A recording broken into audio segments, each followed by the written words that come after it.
ഉത്തരാഖണ്ഡിലെ ഗർവാൾ ഹിമാലയൻ മലനിരകളിൽ നിന്ന് ഉത്ഭവിക്കുന്ന അളകനന്ദ നദി ഇന്ത്യയുടെ ജീവനാഡിയായ ഗംഗാനദിയുടെ രണ്ട് പ്രധാന പ്രവാഹങ്ങളിലൊന്നാണ്. അളകനന്ദയുടെ ഉത്ഭവം സതോബന്ധ് ഹിമാനിയിൽ നിന്നും ഭാഗീരഥി കരക് ഹിമാനിയിൽ നിന്നും ഉരുകിയൊലിക്കുന്ന ജലത്തിൽ നിന്നാണ്. സമുദ്രനിരപ്പിൽ നിന്ന് ഏകദേശം 3880 മീറ്റർ ഉയരത്തിലാണ് ഈ ഉത്ഭവസ്ഥാനം. ഉത്ഭവിച്ച ശേഷം ഏകദേശം 195 കിലോമീറ്റർ ദൂരമാണ് ഈ നദി ഒഴുകുന്നത്.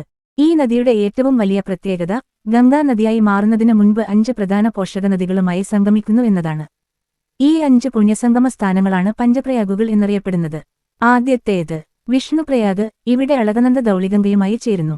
രണ്ടാമത്തേത് നന്ദപ്രയാഗ്, ഇവിടെ നദി നന്ദാകിനിയുമായി സംഗമിക്കുന്നു. മൂന്നാമത്തേത് കർണപ്രയാഗ്, ഇവിടെ പിണ്ടർ നദി അളകനന്ദയിൽ ലയിക്കുന്നു.